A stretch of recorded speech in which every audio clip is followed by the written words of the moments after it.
He went from serving as a Swiss guard to the role of a successful business leader. CEO and author Andreas Widmer recently published a new book, The Pope and the CEO, in which he reveals a behind-the-scenes look at Pope John Paul II and how this pontiff shaped his personal and professional life. Andreas Widmer was just 19 years old when he left his native Switzerland on an adventure that would last a lifetime.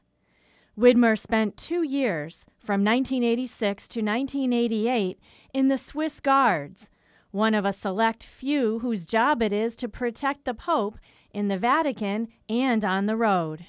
You can think of the Secret Service in the United States for the president. That's what they do. There's only one goal or one objective in the Swiss Guards, and that's the security of the person of the Holy Father, whoever that is at the time. Along with protecting the Pope, the Swiss Guards are responsible for keeping the papal palace safe, greeting visitors, and honoring the important guests who come to the Vatican from all over the world. Yes, says Widmer, the guards who wear the colorful uniforms are like those at Buckingham Palace. And yes, certain guards are not supposed to make eye contact. The ones who are not supposed to move are the ones who are in the uniform and hold the halberd, the big pike. They're the ones who are not supposed to move, and they won't really look at you or move or talk. Every guard starts out there. In the first year, you do a lot of that. You may be doing that 2 or 3 times a day for 2 hours at a piece.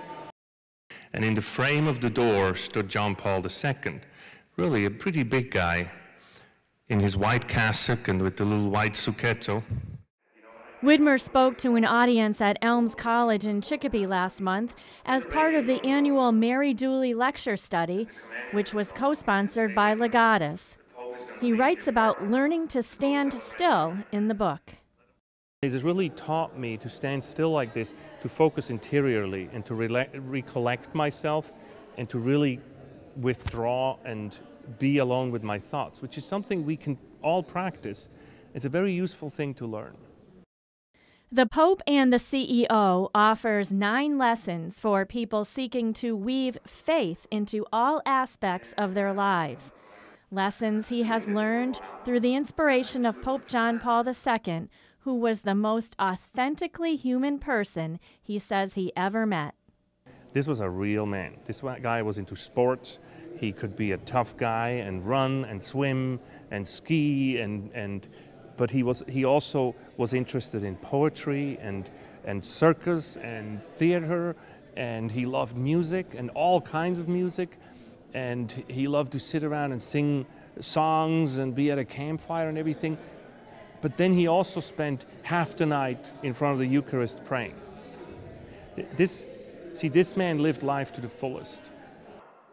Since leaving the service of Pope John Paul II, Andreas Widmer has become a seasoned business executive with experience in high-tech and international business strategy consulting and economic development. He is the co-founder of Seven Fund, a philanthropic organization run by entrepreneurs who invest in original research, books, films, and websites to further enterprise solutions to poverty. But, Widmer says, true success comes with exercising one's free will and applying faith-filled principles to all relationships.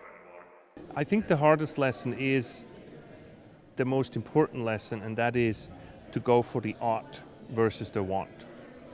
To exercise your free will, to make it truly free. And that means your free will isn't a will to do whatever I want to do or whatever I feel like doing, which is often understood today. Your free will helps you rise above nature, if you will, or above your impulse, and actually have you do what you ought to do, to say, I don't want that last cookie. It's not good for me. I'm going to do my self-control and not do this. Along with traveling the globe, Andreas Widmer is one of the founding members of the men's and women's conferences in Boston. He was recently knighted in the Equestrian Order of the Holy Sepulchre and is a member of Legatus, the Catholic CEO organization. For more information on Andreas Widmer, you can find a link to his website on iobserve.org.